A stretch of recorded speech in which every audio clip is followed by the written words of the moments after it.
कोई भी airline company होती है ना, जो भी एयरलाइन, वो मेन कहां से कमाती है? उसके मेन कमाने का सोर्स है फ्यूल। अगर बचा, सबसे ज्यादा उसका खर्च क्या होता है? फ्यूल पर, ईंधन पे खर्च होता है। पटना से यहां आएगी ना तो उसको लगभग 8,000 लीटर तेल जला देती है, 10,000 लीटर उसमें भराता है, लगभग 7 से 8,000 लीटर तेल जला देती है। अब सोचिए पटना से यहाँ आई तो कितना 1,000 लीटर? 8,000 लीटर। और जहाज का फ्यूल जो है अभी 70 रुपया चल रहा है। कितना चल रहा है सर? कितना हो गया? 56। और कितना जीरो? 4 गो। काई दाई सैकड़ा हजार 10,000 लाख, 5.5 लाख का तेल फूंक दिया। पटना से यहाँ आया कितना फूंक दिया? 5.5 लाख का तेल फूंक दिया। मतलब लेके चलता है 10,000 लीटर, 7 से 8,000 लीटर क्या कर देता है? फूंक देता है। अब ये बताइए 5.5 लाख का उसमें क्या पड़ा है? पेट्रोल। एक आदमी का दिल्ली से पटना के किराया एवरेज 5,000 है, कभी 4,500, कभी 5,000, कभी 6,000। अब जहाज में अगर 200 आदमी बैठे हैं और एक आदमी कितना दिया है? 5,000 दिया है, तो कितना हो गया? 10। और कितना जीरो हो गया? 5।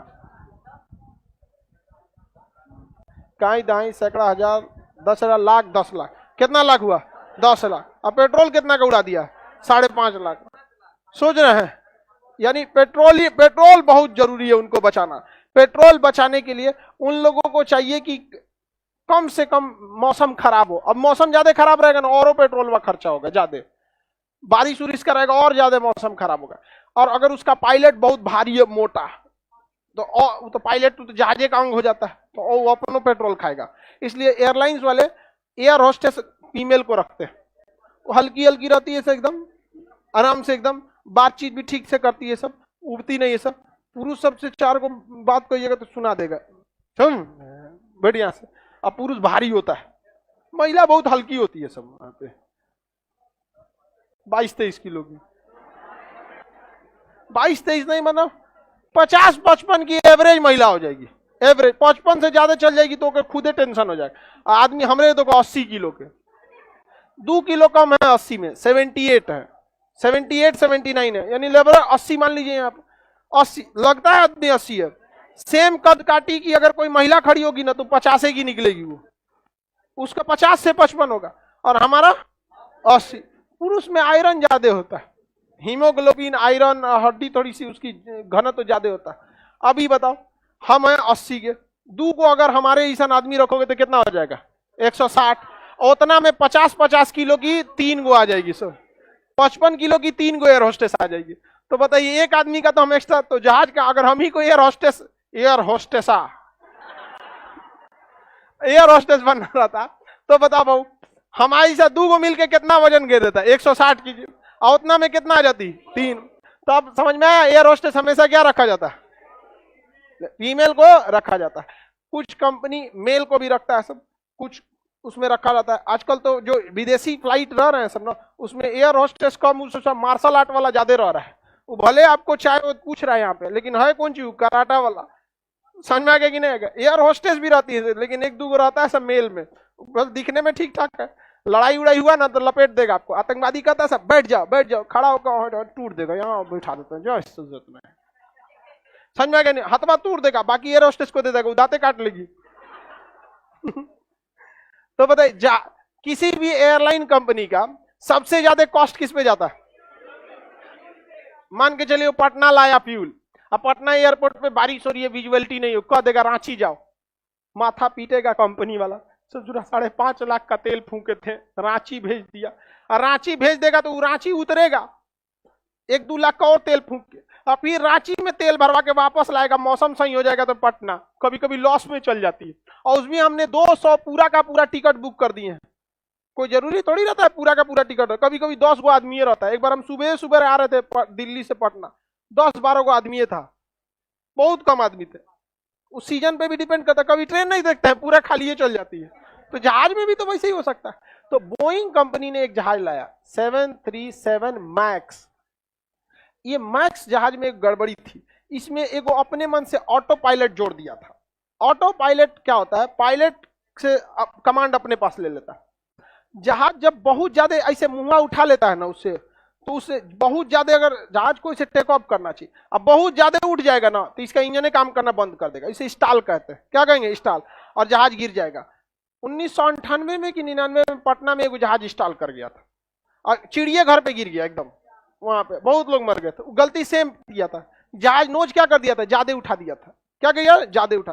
तो बोइंग कंपनी ने ना जहाजिया के थुथुर पे एक ठो मशीन लगा दिया, सेंसर लगा दिया, जहाज का जो थुथुर होता है ना यहाँ पे सेंसर लगा दिया।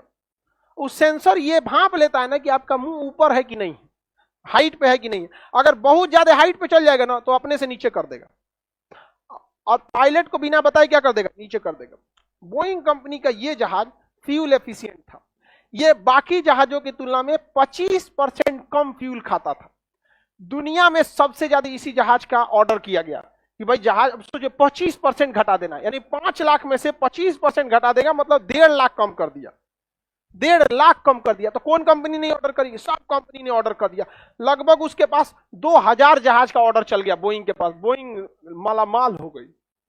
लेकिन दिक्कत ये हो गया कि इसके आगे जो थुथुरुआ पे मशीनवा लगाया था ना, उस पे बर्फ जम गया, बर्फ जम गया तो उसका आंखिए बंद हो गया, यहाँ पे काकी से बर्फ जम गया। उसको लगा कि ओए बहुत ज्यादा जहाज हाइट पे आ गया है, क्योंकि बहुत ज्यादा हाइट पे जाएंगे ना टेम्परेचर -40 हो जाता है, और नीचे में बर्फ जम गया था, तो उसको बर्फ जम गया या फिर आंधी में मुड़ गया उसका सेंसर, कहा कि ओए बहुत ज्यादा हाइट पे नीचे करो।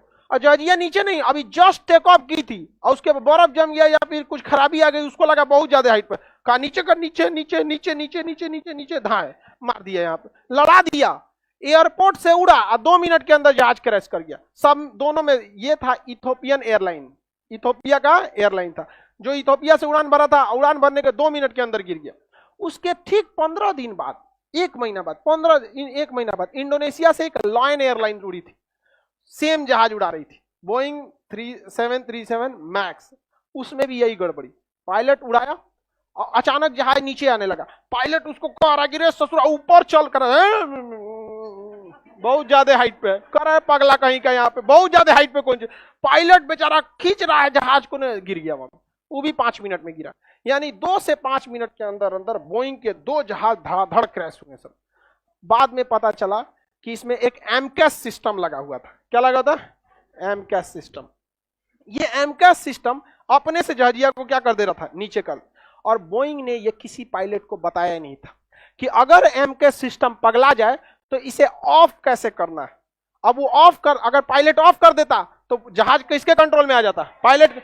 और गुस्सिया गया, कहना जहाज ऊपर है नीचे ले जाएंगे, और सोचो टेक ऑफ किया है, जहाज कितना हाइट पे रहता है, बहुत कम हाइट पे रहता, अभी तो उड़बे किया, ऊपर है ना नीचे ले जाएंगे। अभी जहाज बेचारा पायलट परेशान है, ऊपर ले जाने ले आके लड़ा दिया, जिस वजह से बोइंग कंपनी का 737 मैक्स को पूरी दुनिया से ग्राउंड कर दिया गया। भारत सरकार ने आदेश दिया कि कोई भी देश अगर बोइंग 737 मैक्स जहाज रखा है तो भारत में घुसना नहीं चाहिए। तो लोगों ने कहा कि आपको क्या दिक्कत है, आप मत बैठिए, कम से कम उड़ के तो जाने दीजिए। भारत सरकार ना, हमरे ऊपर से भी मत उड़ के जाना, क्या पता तुम हमरे ऊपर से उड़ के जा रहा है, एमकेएस पगला गया, कहा कि बहुत हाइट पे गिराएंगे, खान सर के कोचिंग पे गिर जाए दिक्कत हो जाएगा कि नहीं हो जाएगा। भारत सरकार ने पूरे एयरफोर्स को आदेश दिया कि कहीं पे भी बोइंग 737 मैक्स दिख गया, दूर दो उसको। यहाँ पे 2 साल तक उसको ग्राउंड कर दिया गया, जितने ऑर्डर दिए गए थे सारा ऑर्डर कैंसिल कर दिया गया। बहुत भयानक घाटा लगा और बोइंग ने अपने 4000 कर्मचारियों को ले आउट कर दिया, बाहर कर दिया। बहुत घाटा लगा था। बाद में कुछ पैसा वैसा खिलाया होगा, बाद में एमकेएस की ट्रेनिंग दिया गया, कैसे इसे ऑफ करना है, सारी ट्रेनिंग दी गई कि कब पता चलता है कि एमकेएस पगला गया है। एमकेएस समझ में आ गया ना, उसको अपने से गिरा देता है यहाँ पर। और हमको एक बार क्या हुआ, ये सारी चीजें पढ़ रहे थे, इथोपियन एयरलाइन क्रैश हुआ था, लायन एयरलाइन क्रैश हुआ था, और हम जहाज में थे स्पाइस जेट की, किसी उसके पास भी यही वाला था, मैक्स वाला 737 मैक्स था, उसके पास भी था। हम ये पढ़ रहे थे न्यूज, वहां पे जहाज में बैठे आराम से, अगवा ना एगो मेनू बुक होता है जहाज के बारे में, अबाउट दिस प्लेन पढ़ रहे हैं, वो पे लिखा था बोइंग 737 मैक्स। हम कह रहे सोचा भी वही है। तो अभी उस पे इन्वेस्टिगेशन चल रहा था और उसके 10 दिन बाद उसको ग्राउंड कर दिया गया। 1.5 साल बाद रिसर्च हुआ, अभी ये इंजन सही है, अभी इसमें कोई गड़बड़ी नहीं है।